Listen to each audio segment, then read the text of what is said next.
Bueno, Luis, ya le debería decir diputado prácticamente. Estamos cerquita de octubre, pero las urnas hablaron en Mendoza, hablaron bien, dijeron que todo el equipo covista, por así decirlo, los diputados covistas, merecían el mayor caudal de votos. ¿Lo esperabas esto? La verdad que estamos muy bien. Sin dudas, cuando recorríamos la provincia, cuando visitábamos cada uno de los departamentos, teníamos la percepción que íbamos a hacer una gran elección, y por ahí no entendíamos algunas encuestas que a la postre no se concretaron, donde hablaban de una paridad entre radicalismo y justicialismo, digo, Frente para la Victoria. Lo cierto es que esa paridad nosotros no la notábamos en nuestras recorridas, donde claramente la figura de Julio generaba entusiasmo, optimismo y fundamentalmente esperanza respecto de la necesidad de un cambio en las políticas que se vienen implementando tanto desde el gobierno nacional como desde el gobierno provincial. Estamos cerca de concretar una gran elección en octubre, pero tenemos que trabajar de la misma manera que lo hicimos en agosto, recorriendo cada lugar de la provincia, llevando nuestra propuesta, pero fundamentalmente escuchando a los vecinos y escuchando a cada uno de los electores de la provincia de Mendoza respecto de los grandes problemas que actualmente lo aquejan, como es el tema de la inflación, como es el tema de la inseguridad, y que están en la agenda social, pero no están en la agenda del gobierno y tampoco en la agenda del Congreso de la Nación. Nuestro objetivo es que estos problemas de la sociedad pasen a ser las soluciones del futuro Congreso a conformarse y del futuro gobierno en el 2015. Creo que marcaste un poco la diferencia de por qué la gente los votó, ¿no? Esto de los escuchamos, queremos saber qué les pasa, queremos saber las problemáticas, y no tanto denostamos al otro, hablamos mal del otro, que ustedes sí lo padecieron. Sí, claro, hubo una campaña en un comienzo muy sucia, con difamaciones, agresiones, pero lo cierto es que bueno, nosotros dijimos no vamos a contestar, no vamos a entrar en el juego dialéctico y vamos a contestar a los embates de una campaña sucia, y toda crítica, toda agresión, toda manifestación verbal de violencia le íbamos a hacer una propuesta, íbamos a contestar con una propuesta, y esto es lo que hicimos durante toda la campaña. Hablar de las propuestas que queríamos llevar al Congreso de la Nación, hablar de las cosas que le importan a los argentinos y a los mendocinos, dejar de mirarnos el ombligo. La dirigencia política tiene que pensar que tiene que empezar a resolver las grandes deudas que este gobierno no ha afrontado ni asumido, y por lo tanto nosotros el desafío que tenemos es no solamente elaborar una propuesta que sea lo más realista posible y que tenga posibilidades ciertas de concretarse, sino que también creo que hoy la sociedad está pidiendo por sobre todas las cosas diálogo, está pidiendo tolerancia, está pidiendo respeto, y estos valores que este gobierno ha perdido, porque es un gobierno de confrontación permanente, creo que necesariamente tenemos que encauzar la Argentina que viene en este camino.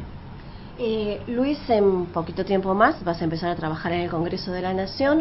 Para los que no te conocen, sos una cara nueva, sos muy joven, trabajás en Mendoza. Contame cómo ingresaste a la política o por qué. Bueno, yo empecé muy chico, a los 14 años.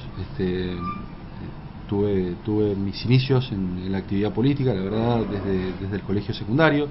Posteriormente, bueno, me recibí de abogado y empecé a militar fuertemente, y desde los 26 años acompañé al entonces vicegobernador de Julio Cobos, Juan Carlos Jarif, como secretario legislativo, y a los 28 años fui electo diputado provincial.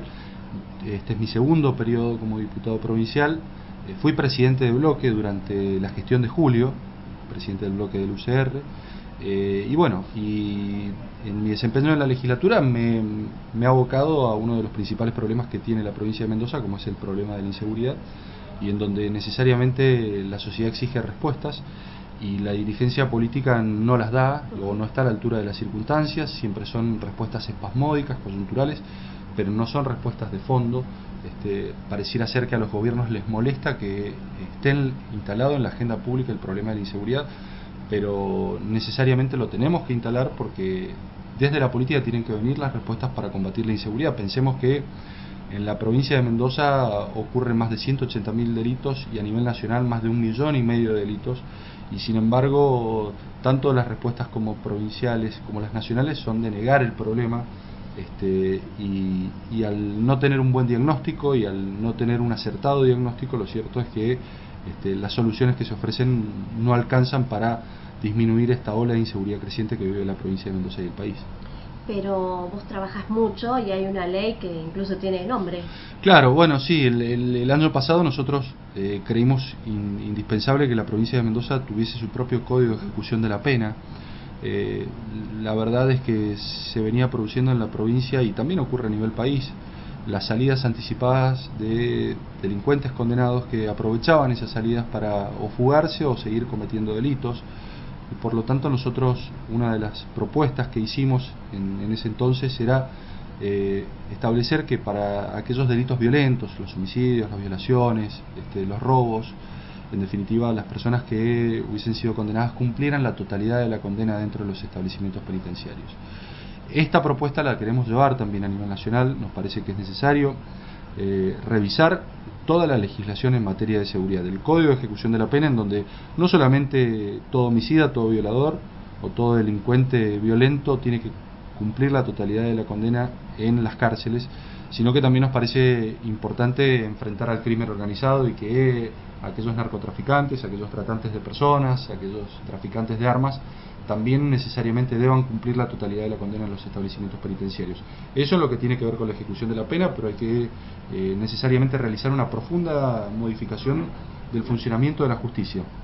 No para someterla como quiere este gobierno, en donde bajo el eslogan de la democratización de la justicia lo que quería hacer el gobierno nacional era controlarla, era someterla, sino para agilizar los procedimientos y para lograr tasas de condena más grandes de las que hoy tenemos. Pensemos que actualmente, tanto en la provincia de Mendoza como en la República Argentina, del 100% de los delitos que se cometen, solamente el 3% reciben condena, y esto habla de la necesidad de revisar y reformar el funcionamiento de la justicia, por una cuestión imprescindible. Primero, la reforma del Código Procesal Penal de la Nación, un Código Procesal Penal de la Nación que no se ajusta al Ministerio Público que actualmente tenemos como órgano extrapoder. Tienen que ser los fiscales los que tienen que ser los encargados de llevar las investigaciones y no pedirle permiso a los jueces federales como actualmente ocurre, en donde nos parece que es importantísimo incorporar, por ejemplo, los procesos de flagrancia para aquellas personas que son sorprendidas cometiendo delitos. En la provincia de Mendoza, para darte una idea,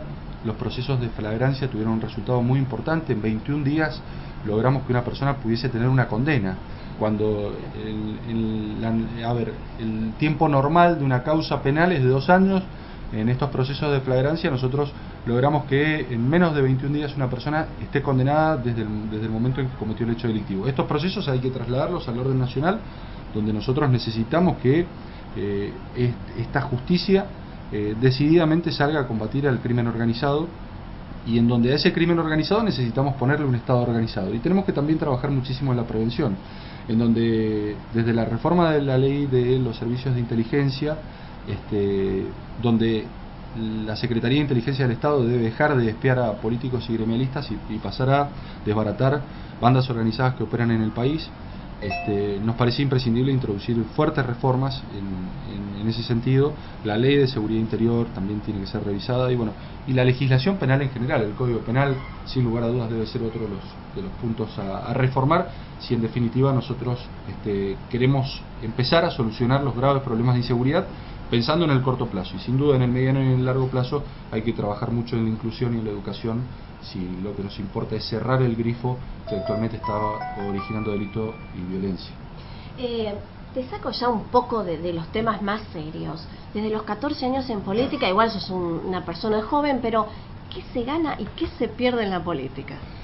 Bueno, se ganan muchos amigos, se gana también se gana la posibilidad de conocer en profundidad la realidad que a uno le toca vivir. Lo cierto es que uno cuando ingresa a la política, a la vida política, cruza todo el arco y el espectro social, entonces vive y conoce distintas realidades que muchas veces no son las realidades que a uno le tocó vivir.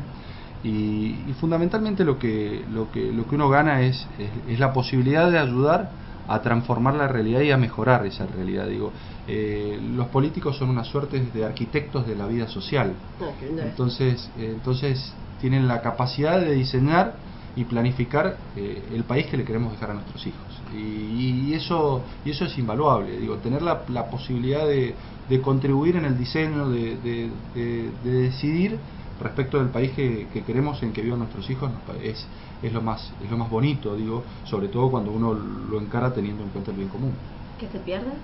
Y bueno, se pierde, muchas veces uno tiene que relegar tiempos para los afectos, porque lógicamente es una actividad que es muy absorbente, pero bueno, los afectos siempre saben comprender y siempre saben perdonar las ausencias, así que siempre nos apoyan, nos apuntalan y nos ayudan para que ¿Qué es lo mejor que tiene Mendoza? La gente, bueno, el mendocino, y la verdad que la gente de Mendoza es fantástica. Pensé que ibas a decir el vino y ya me quedaba. No, el mendocino es muy solidario, está muy comprometido con su provincia, está muy comprometido con su realidad. Tienen ese amor por la tierra, sí, claro, por sus fiestas. Claro, tiene una identidad muy arraigada, digo, y eso se nota, la calidez que tiene no solamente en el trato para con otros mendocinos, sino para con visitantes que vienen a esta provincia, que tiene paisajes fabulosos, digo, pero que sin duda ha sido fruto del trabajo del hombre, como nosotros hemos podido modificar una realidad que nos era adversa, porque Mendoza está enclavada en un desierto, y fue el trabajo del hombre y la labor del hombre la que pudo transformar este desierto en un oasis. Entonces esa impronta se encuentra en cada rincón de la provincia. Luis, muchísimas gracias. No, gracias a vos.